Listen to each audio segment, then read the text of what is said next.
Hello student, स्वागत करता हूं आप सभी का अपने यूट्यूब चैनल जी क्लासेस बीटेक में। मेरा नाम गोविंद सैनी है और आप सब लोग मेरे साथ पढ़ रहे हैं मशीन डिज़ाइन, जो BTech fifth semester mechanical engineering वाले स्टूडेंट्स के लिए हमारा सब्जेक्ट है। स्टूडेंट, हमने प्रीवियस क्लासेस में डिस्कस किया था फ्लक्चुएटिंग लोडेड के बारे में, फ्लक्चुएटिंग स्ट्रेसेस हमारी कौन कौन सी होती हैं। इसी के साथ हमने स्टूडेंट फाइनाइट और इनफाइनाइट लाइफ के रिगार्डिंग में अपने प्रॉब्लम को सॉल्व किया था। आज की क्लास में डिस्कस करेंगे सोडीबर्ग, गुडमैन और गर्बर इक्वेशंस लाइन क्या क्या होती हैं, वो बेसिकली हमको क्यों रिप्रेजेंट वहां पर किया जाता है। चलिए बढ़ते हैं अपनी क्लास की तरफ।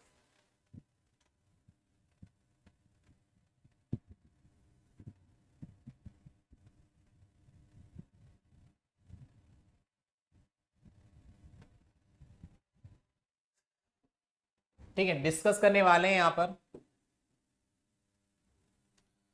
सोडरबर्ग और गुडमैन लाइन।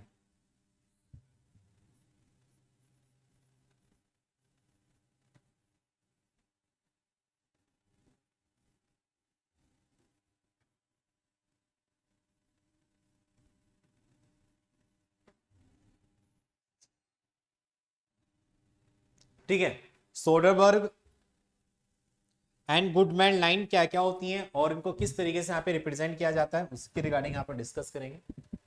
जैसे कि आप लोग देख पा रहे हैं यहाँ पर,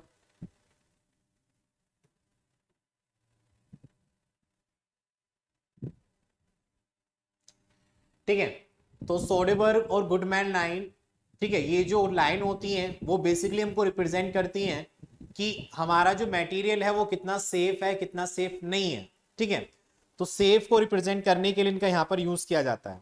ठीक है, जैसे कि आप लोग देख पा रहे हैं यहाँ पे एक साइड में हमारा स्ट्रेस एम्पलीट्यूड दिया गया है, डेट इज द सिग्मा ए, और एक साइड में आपको यहाँ पर दिया गया mean stress, that is the sigma M. ठीक है, दो प्लॉट यहाँ पे हमको प्लॉट करने हैं। That is the sigma M आपका मीन स्ट्रेसिस है और यहाँ पे सिग्मा ए एम्पलीट्यूड स्ट्रेसिस आपको दिया गया है। इसी के साथ आपको यहाँ पे स्ट्रेंथ इंड्योरेंस लिमिट दिया हुआ है और आपको यहाँ पे मैक्सिमम यील्डिंग स्ट्रेंथ आपको यहाँ पर दे रखा है। अगर बात करेंगे मीन स्ट्रेसिस के बारे में, तो मीन स्ट्रेसिस में आपको मैक्सिमम एसवाईटी और एसयूटी अल्टीमेट टेंसल स्ट्रेंथ और यील्डिंग स्ट्रेंथ दोनों की वैल्यू को यहाँ पर दिया गया है। इसमें हमारी तीन टाइप्स की लाइन दी गई है। एक आपका स्टूडेंट गर्बर लाइन है। गर्बर लाइन बेसिकली क्या करता है, गर्बर लाइन जो होता है कर्व के शेप में होता है, जो इंड्योरेंस लिमिट और आपको और अल्टीमेट टेंसल स्ट्रेस को ज्वाइन करने का काम करता है। इसी के साथ बात करेंगे गुडमैन लाइन के बारे में, तो गुडमैन लाइन एक हमारी स्ट्रेट लाइन होती है जो इंड्योरेंस लिमिट और एसयूटी को मिलाने का काम करती है। तीसरा एक लाइन होती है सोडेबर्ग लाइन। सोडेबर्ग लाइन जो होती है वो इंड्योरेंस लिमिट और एसवाईटी को मिलाने का काम करती है।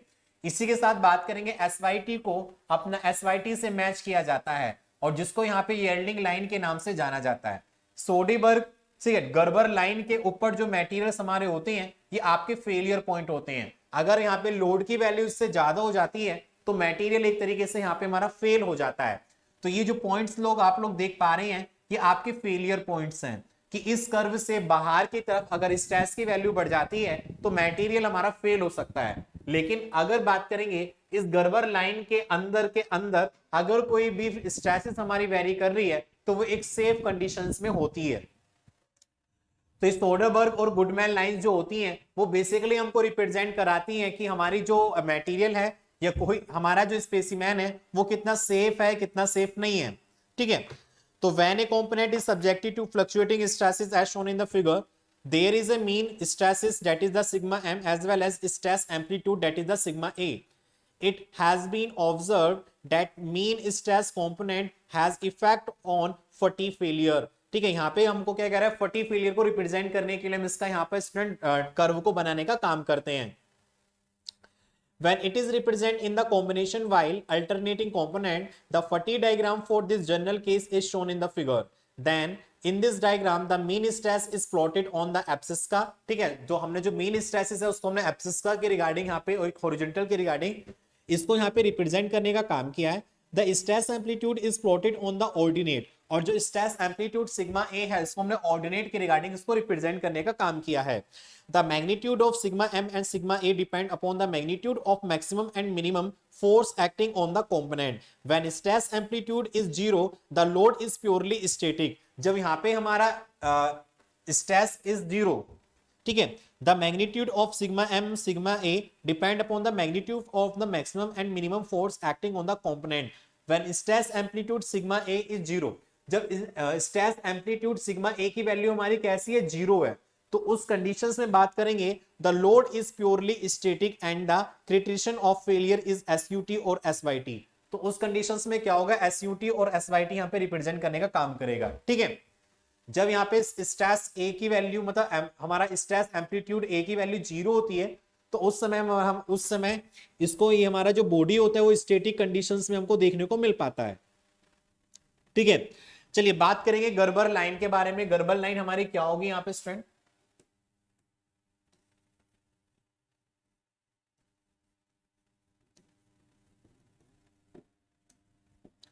अगर गर्बर लाइन की बात करेंगे तो एक पैराबोलिक कर्व होता है,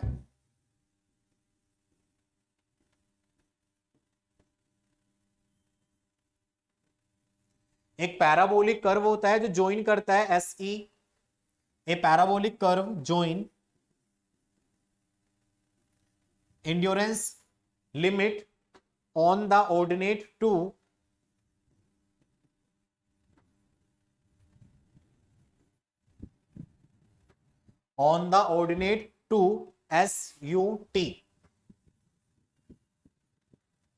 SUT on the abscissa is called Gerber line. On the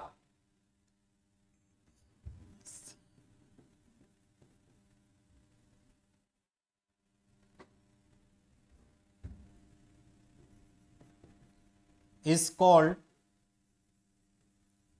Gerber line. Is called Gerber line. ठीक है, तो गर्बर लाइन हमारी कौन सी गर्बर लाइन है, जो आपको एंड्योरेंस लिमिट और एसयूटी को ज्वाइन करने का काम करती है, जो एक कैसी होती है, पैराबोलिक कर्व में होती है, उसको क्या बोलेंगे यहाँ पे स्टूडेंट, गर्बर लाइन बोलेंगे। नेक्स्ट क्या है आपका, सोडीबर्ग line.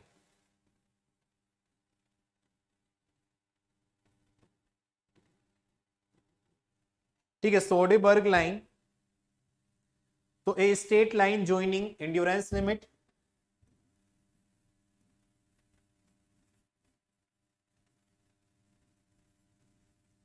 a straight line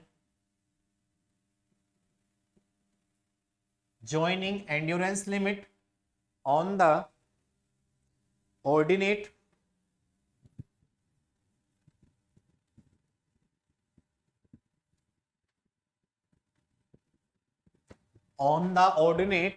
to SYT on the abscissa.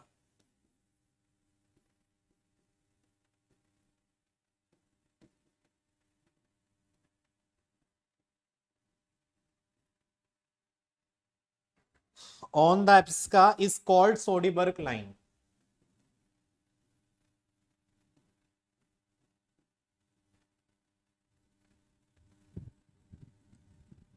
Is called Soderberg line. Next बात कर सकते हैं यहां पर Goodman line.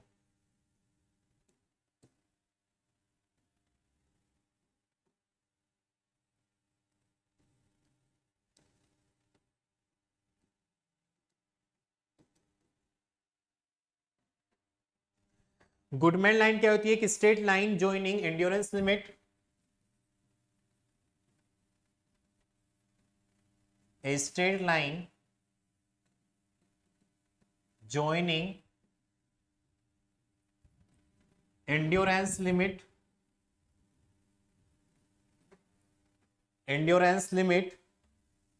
that is the SE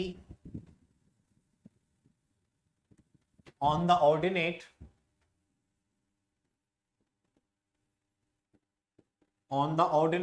to SUT on the abscissa.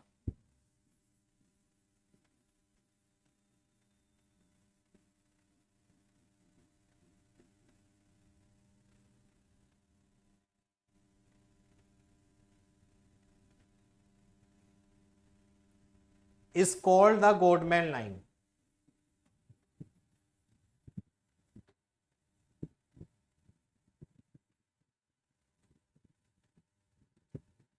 Is called the Goldman line. ठीक है, चलिए इसी के रिगार्डिंग बात करने वाले हैं। Then we will apply following from the equation for straight line. तो स्ट्रेट लाइन के लिए हमारी इक्वेशंस क्या होती है?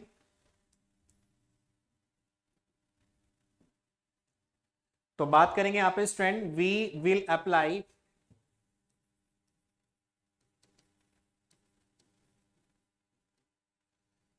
अप्लाई following from the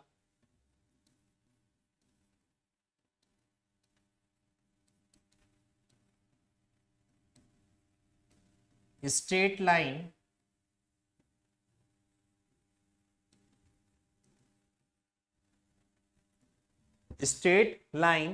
तो ये हो जाएगा आपका x upon a y upon B that will be equals to 1।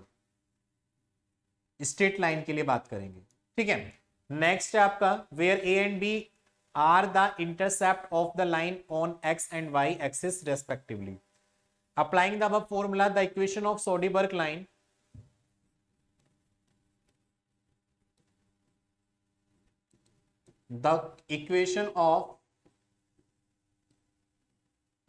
सोडीबर्ग line, तो सोडीबर्ग लाइन आपको यहां पे मिलेगी that is the mean stress upon SYT plus amplitude stress upon endurance limit that will be equals to 1। Equation of Goodman line, ये इक्वेशन याद रखनी है। The equation of Goodman line that is the sigma m divided by SUT plus sigma a upon endurance limit that will be equals to 1। ठीक है, ये equation होती है आपकी गुडमैन लाइन की। इसी के साथ बात करेंगे नेक्स्ट आगे की तरफ, जिसमें देखेंगे modify Goodman diagram. Modify Goodman diagram,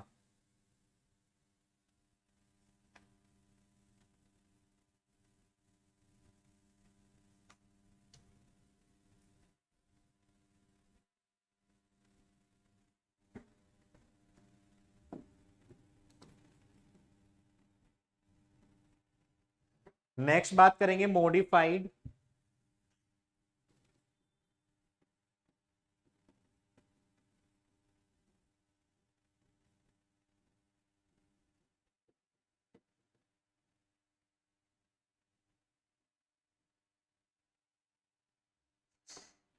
modify Goodman diagram.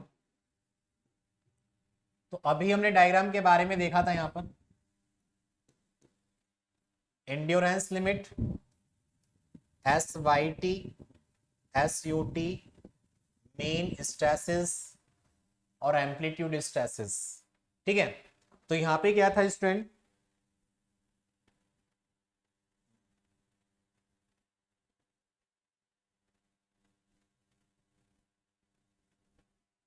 और यहां पे था आपका SYT। तो एक लाइन है जो इसको मिलाने का काम कर रही है, और एक लाइन है जो आपको इसको मिलाने का काम करती है।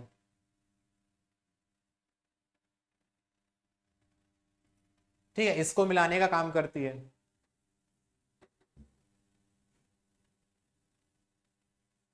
एक लाइन ऐसी होगी जो बिल्कुल स्ट्रेट जाएगी यहां से, ठीक है। एक लाइन ऐसी होगी जो आगे जाने का काम करेगी। तो यहाँ पे दो पॉइंट्स हमारे बनेंगे।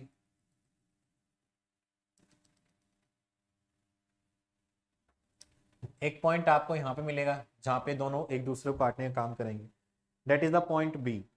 तो ये आपको दो पॉइंट मिलेंगे, ये आपका ए पॉइंट हो जाएगा, ये आपका बी पॉइंट हो जाएगा। ठीक है, ए पॉइंट और बी पॉइंट आपको मिल जाएंगे। ठीक है,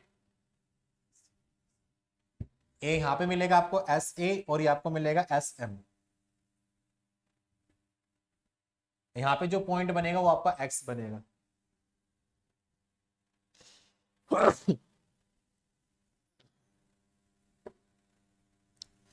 ठीक है, इस लाइन के बीच में जो एंगल बनना है वो आपको बनेगा यहाँ पर थीटा।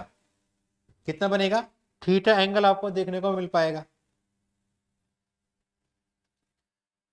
ए बी सी डी, तो A B C D E F. देखो यहाँ पे थीटा एंगल बनना है तो इसमें भी यहाँ पे हम क्या कर सकते हैं, थीटा एंगल बनाने का काम कर सकते हैं। तो ये हो जाएगा आपका थीटा। ठीक है, बेस की बात करेंगे तो बेस हमारा हो जाएगा सिग्मा एम, और वर्टिकल की बात करेंगे तो ये हमारा हो जाएगा amplitude straight, that is the sigma A. ये कितना हो जाएगा, सिग्मा ए आपको देखने को मिल पाएगा। तो यहाँ पे बात कर सकते हैं, if the mean component of stresses sigma M is very large and alternative component sigma A very small, their combination will define a point in the region B C F, then we can say that is the B C F. तो B और C और F में देखेंगे तो यहाँ पे एक angle बनेगा दैट इज द 45 डिग्री का। ठीक है, ये वाला जो एंगल है वो बनेगा यहाँ पे 45 डिग्री का। तो बीसीएफ की बात करेंगे, that would be safe within Goodman line but would yield on the first cycle, this will result in the failure irrespective of safety in the fatigue failure. The portion B F, अगर हम बात करेंगे B F के बारे में, of Goodman line is vulnerable portion and needs corrections, this is the reason to modify the Goodman line. तो यहाँ पे अगर थीटा डिग्री का एंगल को फाइंड आउट करेंगे तो यहाँ पे एंगल आएगा आपका student tan theta that will be equals to sigma A upon sigma M हो जाएगा, sigma A upon sigma M. तो अगर यहाँ पे एंगल की वैल्यू को फाइंड आउट करेंगे तो टेन थीटा बराबर कितना हो जाएगा, sigma A upon sigma M आपको देखने को मिल पाएगा। क्लियर है। अगर यहाँ पे बात करेंगे sigma A upon sigma M that will be equals to stress होता है, तो स्ट्रेस कितना होगा, लोड अपॉन एरिया, तो load amplitude stresses upon area upon mean stresses,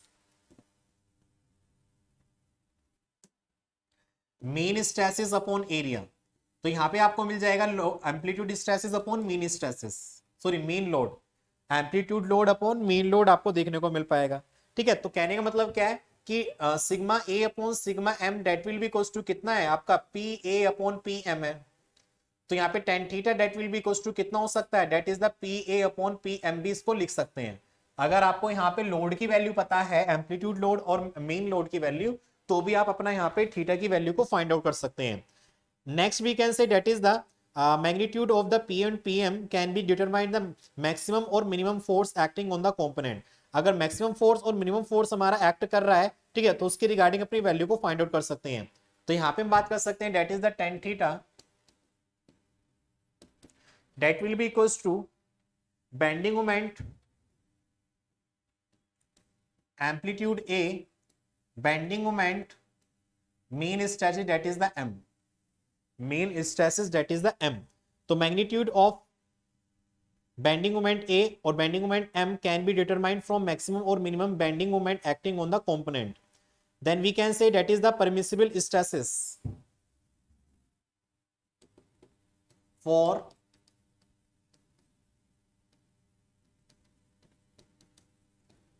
permissible stresses. Permissible stresses के रिगार्डिंग बात करेंगे तो amplitude stresses that is the sigma A that will be equals to endurance limit for the axial amplitude upon factor of safety F S. देन mean stresses की बात करेंगे sigma M, तो ये कितना हो जाएगा, endurance limit of the S M upon F S that is the factor of safety. ठीक है, तो एम्पलीट्यूड स्ट्रेसेस और मीन स्ट्रेसेस की वैल्यू को हम इस तरीके से यहां पे फाइंड आउट करने का काम कर सकते हैं। Then we can say permissible stresses, permissible stresses shear stresses की बात कर सकते हैं।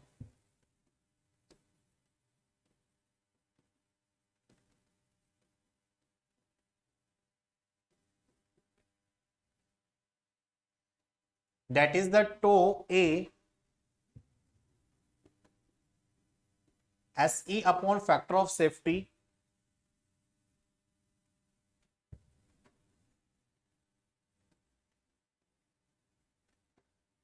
और tau M ये मैक्सिमम यहां पे निकालेंगे तो हो जाएगा SEM upon FS, SEM upon ये SEY, सॉरी SEY हो जाएगा ये, SEY upon factor of safety. ठीक है, तो ये क्या है, हमारे मेथड्स हैं जो बेसिकली यहाँ पे इन सभी का यूज करने वाले हैं। चलिए एक क्वेश्चन का प्रैक्टिस करेंगे तब इसको समझने वाले हैं। ठीक है, क्वेश्चन में कहा गया है कि cantilever beam made of pauldron steel 40C8। ठीक है, एक हमारा कैंटिलीवर बीम दिखाया गया है जो कोल्ड के रिगार्डिंग बनाया गया है और इसका 40C8 आपको दिया गया है, स्टील का प्लेन कार्बन स्टील आपको दी गई है और SUT आपको जो दिया गया है वो 600 न्यूटन पर mm स्क्वायर यहाँ पर दिया गया है और SYT की वैल्यू दे रखी है 380 न्यूटन पर mm square, shown in the figure. ठीक है, the force P acting at the free and very from minus के 50 न्यूटन टू 150 न्यूटन। तो यहाँ पे एक कैंटिलीवर बीम दिखाई गई है जिसका एक सिरा तो फिक्स्ड है लेकिन दूसरा सिरा हमारा कैसा है, ठीक है, दूसरा सिरा कैसा है, फ्री है। तो एक सिरा फिक्स्ड है, दूसरा सिरा यहाँ पे क्या है, फ्री है। ठीक है, और फ्री एंड पर जो लगने वाला लोड है वो हमारा माइनस के 50 न्यूटन से 150 न्यूटन के बीच में हमारा लोड वेरी कर रहा है। The expected reliability is 90% and the factor of safety is 2। The notch sensitivity factor at the fillet is 0.9। Determine the diameter D of the beam at the fillet cross sections. ठीक है, तो यहाँ पे क्या करेंगे, इसके डायमीटर को find out करेंगे। ठीक है, तो क्वेश्चन में देखें क्या क्या वैल्यू आपको दी गई है। एक cantilever beam made of pauldron steel 40C8 SUT की वैल्यू आपको यहां पर दी हुई है 600 न्यूटन पर mm स्क्वायर। देन SYT की वैल्यू दी हुई है 380 न्यूटन पर mm स्क्वायर। फोर्स लोड की वैल्यू जो है वो माइनस के 50 से लेकर आपको 150 किलो न्यूटन आपको दिया गया है, सॉरी न्यूटन आपको दिया गया है। The expected reliability is 90%। Factor of safety की बात करेंगे तो आपको यहां पर दे रखा है 2। The notch sensitivity factor Q की वैल्यू आपको दे रखी है यहाँ पे 0.9।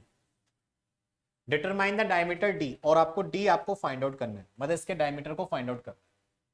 ठीक है, चलिए क्वेश्चन को कैसे करने वाले हैं, तो यहां पर देखेंगे आपको डायमीटर फाइंड आउट करना है तो उसके लिए हम क्या करेंगे, अपना वही फॉर्मूला अप्लाई करेंगे एंड्योरेंस लिमिट की वैल्यू को सबसे पहले फाइंड आउट करेंगे। तो एंड्योरेंस लिमिट क्या निकलने वाली है उसके रिगार्डिंग देखने वाले हैं। तो सबसे पहले देखेंगे स्ट्रेंथ फॉर स्टील के लिए, फॉर प्लेन कार्बन स्टील, तो SE dash that will be equal to कितना होता है 0.5 SUT।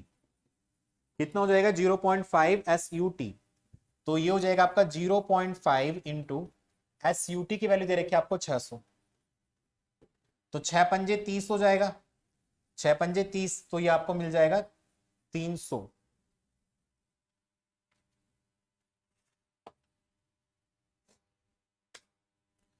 0.5 multiply 600 that is the value of 300। ठीक है, 300 न्यूटन पर mm स्क्वायर की वैल्यू आपको मिल जाएगी। ठीक है, इसी के साथ बात करेंगे नेक्स्ट, कोल्ड ड्रॉन स्टील है आपका, क्या है स्टूडेंट, कोल्ड ड्रॉन स्टील।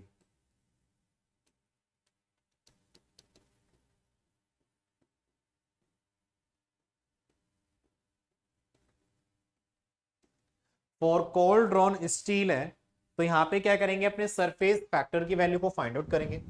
तो यहाँ पे कोल्ड ड्रॉन स्टील के रिगार्डिंग SUT की वैल्यू दे रखी है आपको 600। तो देखेंगे फ्रॉम डेटा बुक से, तो डेटा बुक से कोल्ड ड्रॉन आपको दिया गया है और इसकी वैल्यू दे रखी है आपको 600, तो 600 आपका ये वाला हो जाएगा।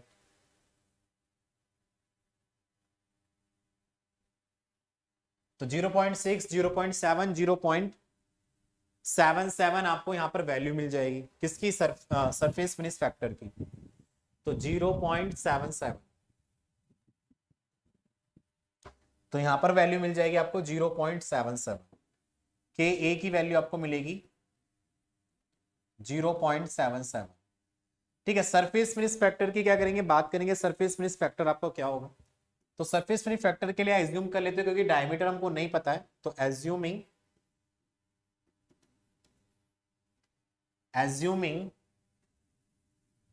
7.5 greater than D less than 50, then K B की जो वैल्यू होगी वो कितनी हो जाएगी, 0.85 हो जाएगी। कितना मिलेगा आपको, 0.85 आपको मिल जाएगा केबी की वैल्यू। केसी की वैल्यू को फाइंड आउट करेंगे फॉर रिलायबिलिटी 90% है,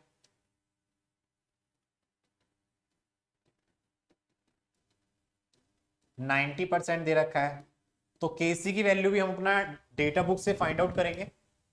तो केसी की वैल्यू आपको 90% दे रखा है, तो 0.897 आपको मिल जाएगा, 0.897, 0.897 आपको मिल जाए। अब यहाँ पे बात करने वाले हैं किसकी वैल्यू, के डी की। तो के डी के लिए के एफ की चाहिए, के एफ के लिए हमको के टी की चाहिए। तो के टी की वैल्यू को फाइंड आउट करेंगे। तो के टी की वैल्यू को फाइंड आउट करने के लिए वो ही करने वाले हैं, small d upon capital D. तो capital D upon small d और आर अपॉन स्मॉल डी। तो रेडियस की अगर बात करेंगे तो रेडियस आपको यहाँ पर कितना दे रखा है, देखो ये दे रखा है 1.5 डी और ये दे रखा है आपको डी, और 0.2 डी और अपॉन डी। तो 1.5 और 0.2 निकल कर आ जाएगा, 1.5 और 0.2।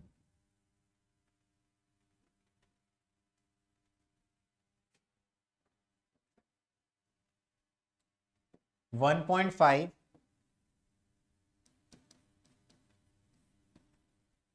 और 0.2, तो इसकी वैल्यू आपको मिल जाएगी यहां पर 1.5 और इसकी वैल्यू मिल जाएगी आपको 0.2। चलिए फ्रॉम डेटा बुक,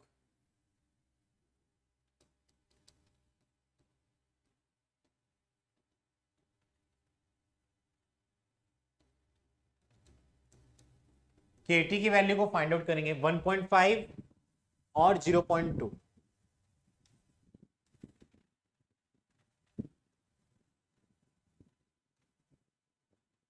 ये लीजिए 1.5 तो 1.2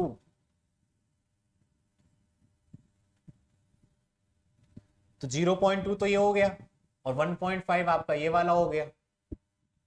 तो कहां पे मिल रहा है, ये यहां पे मिल रहा है 0.2 और 1.5। तो 1.6 और 1.8, 1.6 1.7 के आसपास आपको वैल्यू मिलेगी।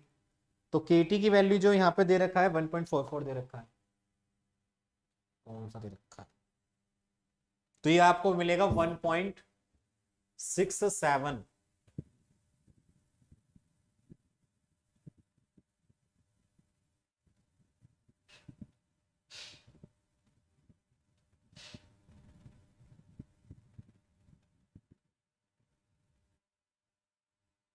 वन 1.72 मान लेते हैं, 1.72 मान लेते हैं।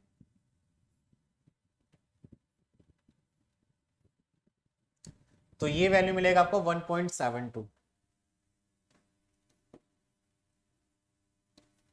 केटी की वैल्यू मिल जाएगी 1.72।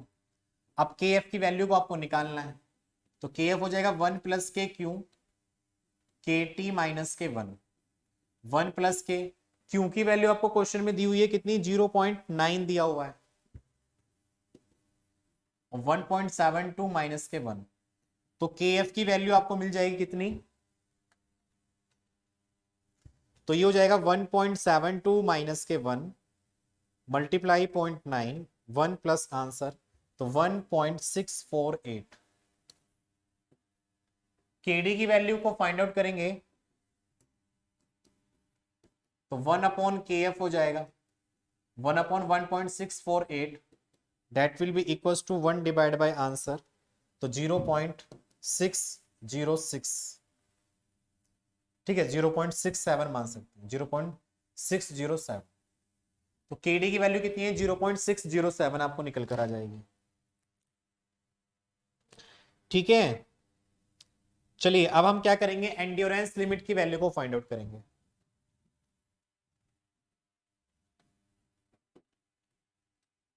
तो S E that will be equals to surface finish factor, size factor, reliability factor, K D और S E dash. K A की वैल्यू हमारी कितनी निकल कर आई थी, डेट इज द 0.77। के बी की वैल्यू हमारी निकल कर आई है 0.85। के सी की वैल्यू निकल कर आई है 0.897। KD की वैल्यू आपको निकल कर आई है 0.607। SE डैश की वैल्यू आपको निकल कर आई है 300। इसको सॉल्व करेंगे और एंड्योरेंस लिमिट की वैल्यू को फाइंड आउट करेंगे। तो देखेंगे 0.77 multiply 0.85 multiply 0.897 multiply 0.607 multiply 300, that is the value of 106.9291। 106.91 106.91 के आसपास आपको वैल्यू मिलेगी, दैट इज द न्यूटन पर mm स्क्वायर। ठीक है, इसके बाद आपको क्या करना है, eight the fillet cross sections, eight the fillet cross sections पर बात करेंगे।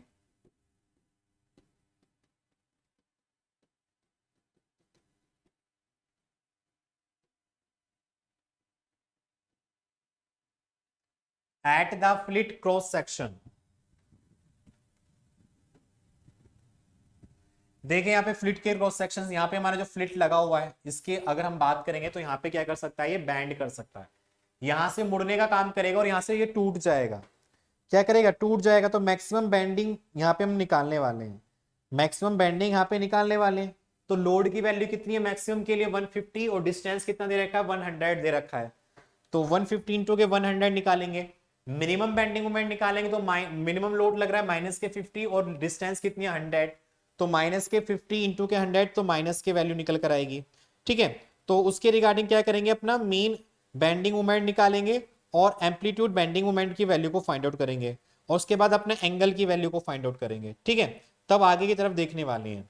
तो चलिए पहले क्या करेंगे यहाँ पे student, eight the fillet cross sections की बात करेंगे। तो यहाँ पे बेंडिंग स्ट्रेस की वैल्यू को फाइंड आउट करेंगे, सिग्मा सॉरी बेंडिंग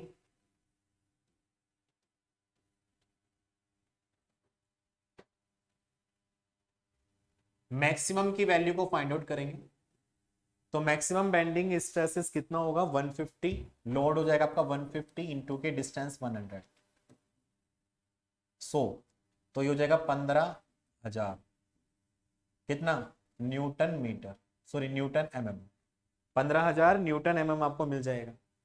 ठीक है, बेंडिंग मोमेंट निकालेंगे मिनिमम, तो ये हो जाएगा माइनस के 50 लोड इंटू के डिस्टेंस, तो 5,000 माइनस के 5,000 हो जाएगा न्यूटन mm। ठीक है, अब आपको क्या करना है, आपको यहां पे फाइंड आउट करना है मीन बेंडिंग मोमेंट।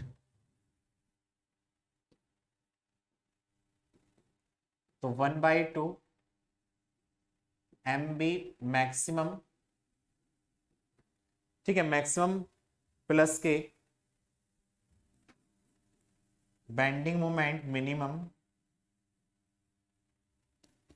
तो 1/2 कितनी वैल्यू आई है हमारी 15,000, माइनस प्लस माइनस हो जाएगा 5,000, 15,000 में से 5 गए तो 10,000 बचे और यहाँ पे आपको मिलेगा 5,000, 5,000 न्यूटन mm। तो bending moment, mean bending moment की वैल्यू आएगी 5,000 न्यूटन mm। इसी तरीके से amplitude bending moment for amplitude के लिए निकालेंगे, 1/2 MB फॉर मैक्सिमम माइनस के MB फॉर मिनिमम।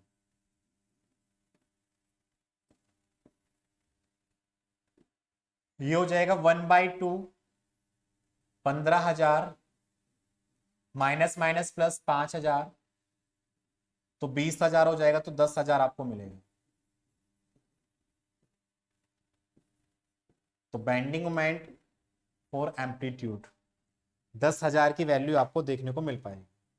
क्लियर है इतना?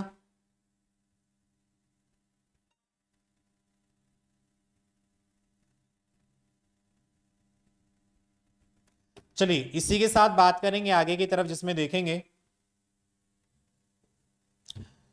tan थीटा की वैल्यू को फाइंड आउट करेंगे।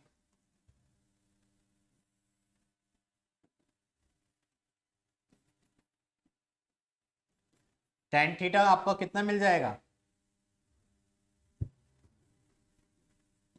एम्पलीट्यूड बेंडिंग मोमेंट और मीन बेंडिंग मोमेंट, तो ये हो जाएगा आपका 10,000 अपॉन 5,000। तो 5 दूनी 10, टेन थीटा इक्वल्स टू 2 मिल जाएगा आपको। कितना मिलेगा, 2। और इसकी वैल्यू को निकालेंगे तो shift tan inverse 2 that is the value of 63।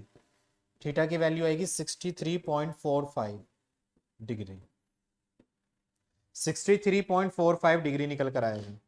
ठीक है, 63.45 डिग्री की वैल्यू आपको यहां पर निकल कर आ जाएगी।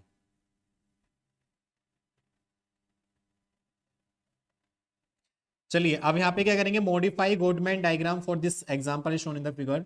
The coordinate of point X are determined by solving the following two equation simultaneously. तो डायग्राम बनाएंगे, देखो साइड्स में यहाँ पर मैं साइड में इसका डायग्राम बना रहा हूं। अभी हमने देखा था डायग्राम जो बनाया था। तो यहाँ पे क्या होता है आपका,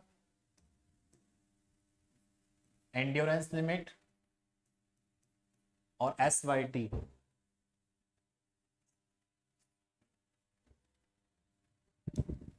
S Y T, S U T. ठीक है,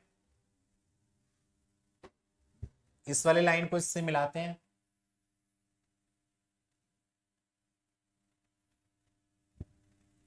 ये वाली लाइन इससे मिलती है। ठीक है, ये वाली लाइन इससे इसको मिलाया जाता है और उसके बाद इनके बीच का जो एंगल बनना है वो कितना है, 63 है। देखो 45 पे इतना होगा, 60 पे इतना हो जाएगा, 63 पे इतना हो जाएगा, इतना आपको बनेगा ये। तो इसको काट दो, इसको काट दो। ठीक है, इतना आपको एंगल मिलेगा यहाँ पे थीटा जो निकल कर आया तुम्हारा, 63.45 डिग्री के आसपास निकल कर आया। ठीक है, यहाँ पे लाइन बना लेंगे इसको, that is the point of x. ये क्या होगा, पॉइंट ऑफ एक्स आपको देखने को मिल जाएगा। तो यहाँ पे आपको वैल्यू मिली थी दैट इज द एस ए और ये आपका एस एम, एस ए और एस एम। और एस ए और एस एम की वैल्यू को बेसिकली हमारा कितना निकल कर आया, एस ए और एस एम की वैल्यू,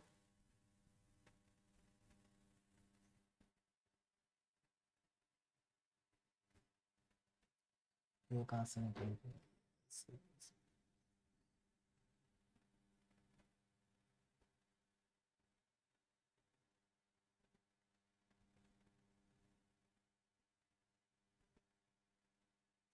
ठीक है। इनकी वैल्यू को क्या करेंगे, फाइंड आउट करेंगे। ये वाली यहाँ पे अगर एंगल बनाएंगे तो that is the theta angle sigma ए और ये आपका सिग्मा एम हो जाएगा, सिग्मा ए और ये आपका क्या हो जाएगा, सिग्मा एम आपको देखने को मिल पाएगा। ठीक है, चलिए बात करेंगे equation of line A B के लिए। Equation of line A B,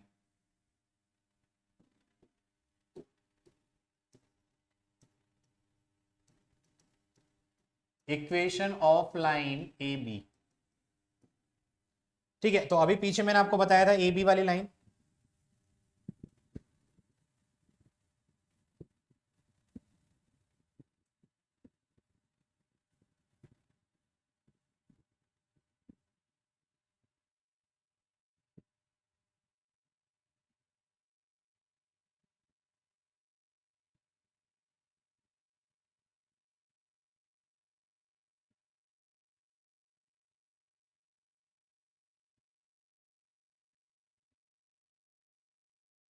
straight line, Soderberg line और आपका यहाँ पे गुडमैन लाइन।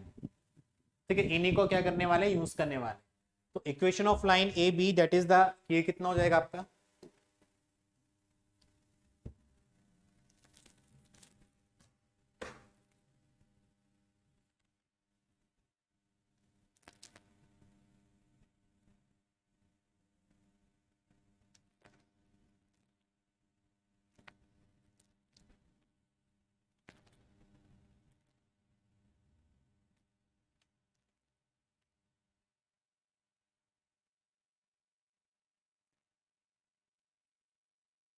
ए बी वाली लाइन को यहाँ पे फाइंड आउट करेंगे तो ये हो जाएगा आपका एस ए अपॉन 126 किसकी एंड्योरेंस लिमिट। तो एंड्योरेंस लिमिट हमारी कितनी निकल कर आई थी, ठीक है। तो ये हो जाएगा आपका सिग्मा, ये एस सी हो जाएगा plus K S M upon sigma या S U T, that will be equal to कितना होता है, 1 होता है, ठीक है। तो यहां पर देखेंगे S A upon endurance limit हमारी कितनी निकल कर आई थी अभी,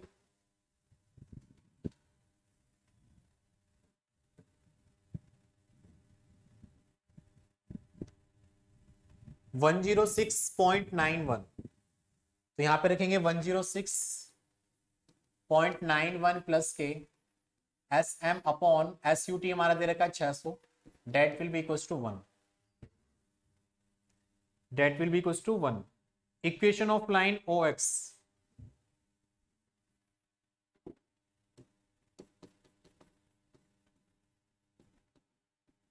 equation of line O X, O X के लिए जो लाइन निकल कर आएगी वो कितनी आएगी, that is the S A upon S M tan theta.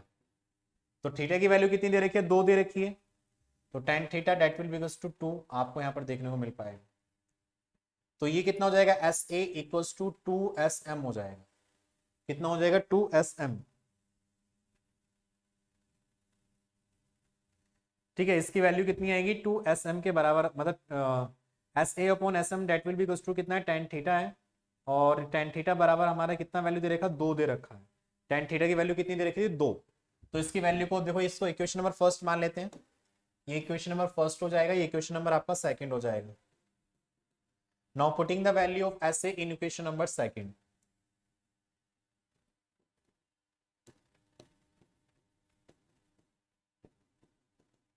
now putting the value of SA in equation first,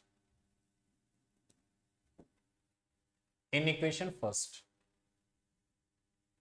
तो SA बराबर कितना है 2 SM है अपॉन 106.91 प्लस के SM 600 बराबर 1, ठीक है।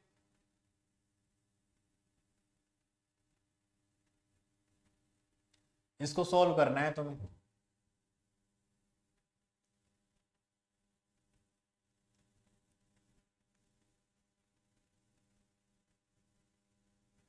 इसको डिवाइड कर दो, कितना आएगा, तो 2 डिवाइड बाय 106.91, तो ये आएगा 0.0187 SM प्लस के 1 डिवाइड बाय 600, तो वैल्यू आएगी 0.00167, ठीक है,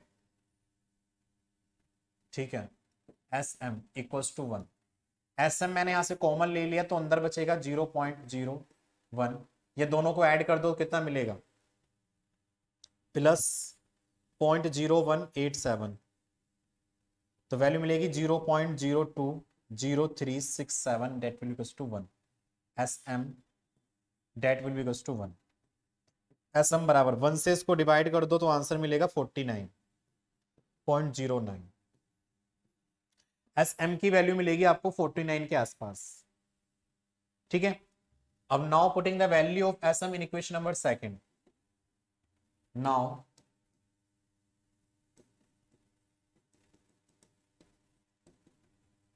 putting the value of SM in equation second, second वाली जो इक्वेशन निकल कर आई थी वो आई थी आपकी एस ए बराबर के 2 SM, एस ए बराबर के 2 SM, तो ये जाएगा 2 मल्टीप्लाई 49.09, तो एस ए की वैल्यू आपको मिलेगी यहां पर 98.197, 98.197 न्यूटन पर mm स्क्वायर, न्यूटन पर mm स्क्वायर। ठीक है, तो दोनों की वैल्यू को फाइंड आउट कर लेंगे। अब यहां पे निकालेंगे अपना सिग्मा ए की वैल्यू को। सिग्मा ए की वैल्यू हमारी कितनी निकल कर आएगी देखेंगे यहां पर। नेक्स्ट,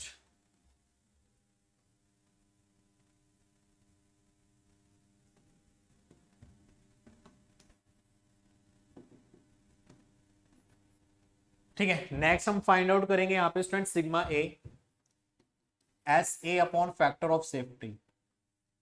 फैक्टर ऑफ सेफ्टी, तो सिग्मा ए एम्पलीट्यूड हिस्टैसिस की वैल्यू को निकालेंगे तो ये सिग्मा ए बराबर हमारा हो जाएगा। ठीक है, तो हो जाएगा 32 bending moment A upon pi D की power 3 equals to S A upon factor of safety. Factor of safety, ठीक है। चलिए, तो ये हो जाएगा आपका 32 मल्टीप्लाई मोमेंट की वैल्यू को निकालेंगे तो कितना हो जाएगा ये मोमेंट। मोमेंट होगा आपका यहां पर स्टूडेंट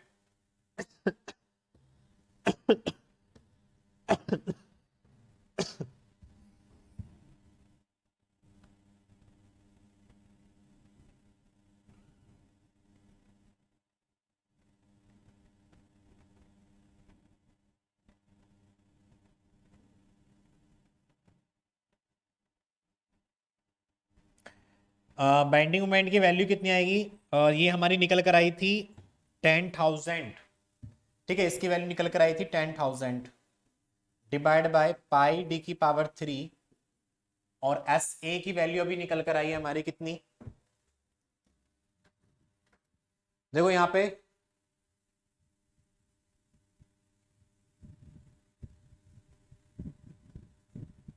ठीक है, ये वाला बेंडिंग मोमेंट एम्पलीट्यूड के रिगार्डिंग वैल्यू आई थी 10,000। ठीक है, और यहाँ पे एस ए की वैल्यू निकल कर आई है तुम्हारी 98.197। 98.197, तो यहाँ पे लिख लेंगे 98.197 divide by factor of safety की बात करेंगे तो फैक्टर ऑफ सेफ्टी की वैल्यू आपको यहाँ पर दे रखी है कितनी, 2। तो यहाँ पे 2 रख देंगे। तो यहाँ पे d की power 3 that will be equal to कितना हो जाएगा, ये हो जाएगा 32 इंटू के 10,000 डिवाइड बाय मल्टीप्लाई टू 98.97197। तो ये इधर की तरफ चला जाएगा ना, और नीचे यहाँ पे हमारा हो जाएगा 3.14। तो ये हो जाएगा 32 10,000 टू 98.97 इंटू के 3.14 और d की पावर 3। तो d that will be equal to value तुम्हारी यहाँ पर निकल कर आएगी कितनी, 32 multiply 1 2 3 4 10,000 multiply 2 divide by 98.197 multiply 3.14 और इसको हम पावर कर देंगे इसका 1 divide by 3 that is the value of 12.75। ठीक है, डी डायमीटर जो निकल कर आएगा आपका यहाँ पर 12.75 mm के आसपास आपको निकल कर आएगा। तो इस तरीके से हम यहाँ पर क्वेश्चंस को सॉल्व कर सकते हैं। ठीक है, तो ये बेसिकली आपका यूनिट फर्स्ट का लास्ट टॉपिक था जो हमने आज की क्लास में कंप्लीट करा दिया है, और इसी के साथ आपका यहाँ पे स्टूडेंट यूनिट नंबर फर्स्ट भी कंप्लीट हो जाती है। ठीक है, चलिए, तो आज की क्लास को मैं यहीं पर एंड करूंगा और मिलते हैं स्टूडेंट नेक्स्ट क्लास में, जिसमें हम देखने वाले हैं अपने यूनिट नंबर सेकंड के बारे में, जिसमें डिस्कस करेंगे अपने जॉइंट रिविटेड जॉइंट के बारे में डिस्कस करने वाले हैं। तो आज की क्लास को यहीं पर एंड करते हैं, मिलते हैं स्टूडेंट नेक्स्ट क्लास में। Thank you, all the best.